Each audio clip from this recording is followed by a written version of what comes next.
Hi, how you doing? David Taub here from nextlevelguitar.com. What's up, good people? I just wanted to give you a quick little inside up close and personal look at my Les Paul. I've been getting a lot of emails about this particular guitar. What is it? Why does it look different? What's up with the inlays? And I just wanted to play it a little bit and tell you a little bit about it because I've been getting so many emails. This is a Gibson Les Paul Standard.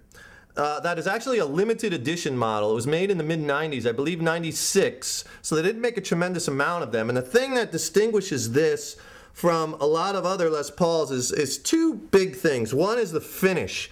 This is it's almost like a fire glow kind of finish, how they got the black, brown, red, and amber yellow into each other. So it's a really kind of cool finish that you really don't see a lot. And the other thing that really distinguishes this guitar is the inlays, or the fret markers, are not the basic Gibson kind of trapezoids or block inlays, but these are actually called flower pots. That's what they call them, flower pot inlays. So they put on a lot of limited editions when they do one, they usually do something to distinguish it. And in this instance, the finish and the inlays. And if you're not sure, on the back of the headstock, they also write in limited edition on the bottom here, bottom of the headstock. Everything else, the Gibson Cluson tuners, is pretty much the same. So you have a basic few differences. Other than that, it's just a pretty much mid-90s Les Paul Standard that I actually bought used at on my local Craigslist. Someone was selling it. And really sounds good. Let me play it for a little bit and I'll show you some of the different sounds that I get out of this. I'm just playing through a Line 6 Spider 1, which I'm going to do a separate module on because I get a lot of questions about this amp. And just a solid state practice amp I can play and get some decent tones out of at low volume. They're up to the Spider 3 series now. The Spider 1s they did in the red, Spider 2s and 3s, and as they continue, well, they've been using all black finishes. So right now I just have just a little bit of drive on the Insane channel. They call that the Insane channel. And so it kind of sounds like this.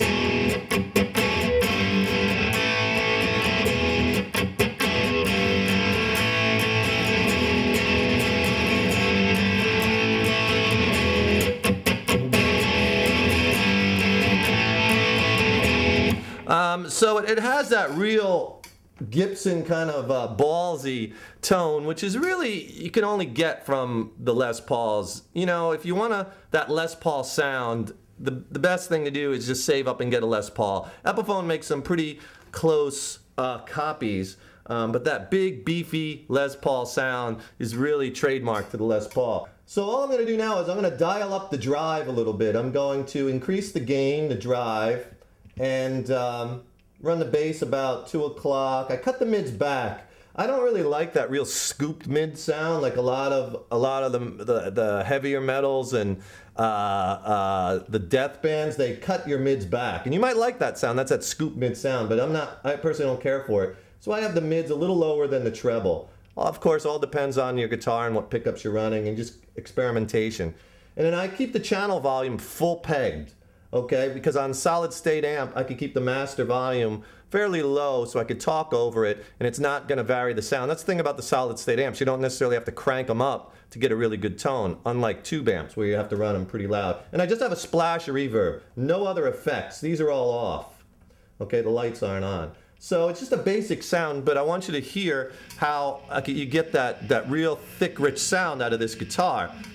If I just play like, I'm just playing like basically an E, fifth, a G, A, and a D. But there's that classic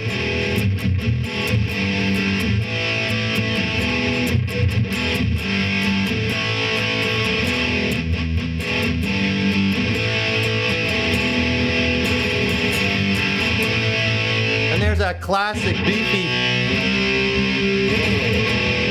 Les Paul sound.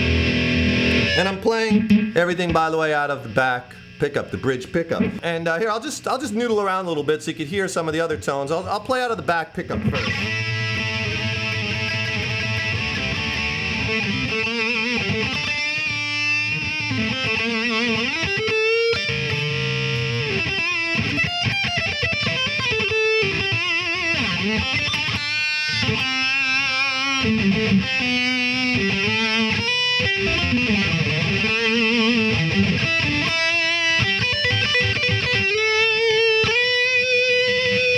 if I switch to the bridge pickup, I'm sorry, and if I switch to the neck pickup, has that real throat.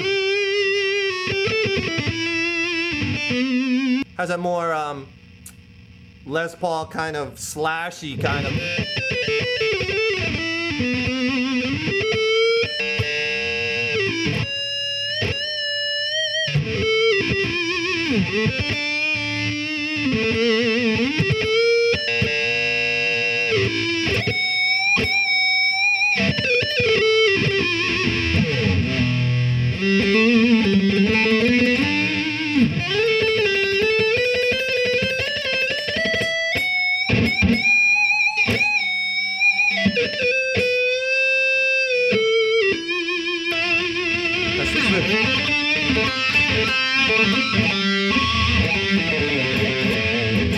So I'm playing out of the bridge pickup now, and I have the tone fully on, and a lot of times with these Les Pauls or any guitar, you can really experiment with the tone and volume controls to really dial in a lot of different sounds. If you have a really good heavy distorted tone but a little bit too much distortion, your chords are getting a little fuzzy, just back off on the volume.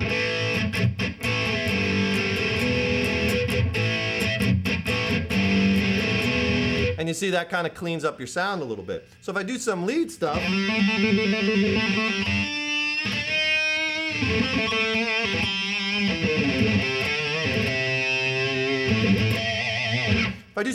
you could really get the sound of this.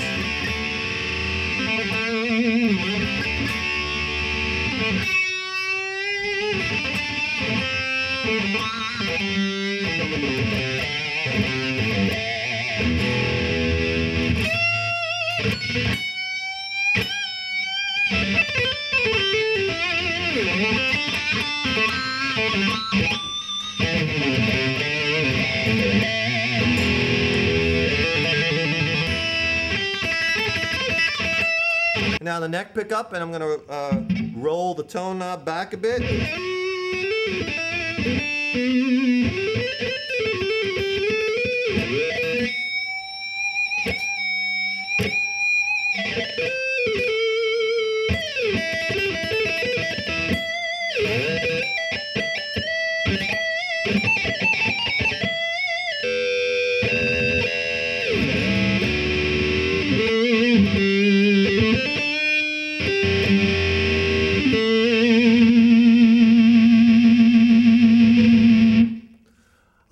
So anyway, so there's your mid-90s Les Paul limited edition.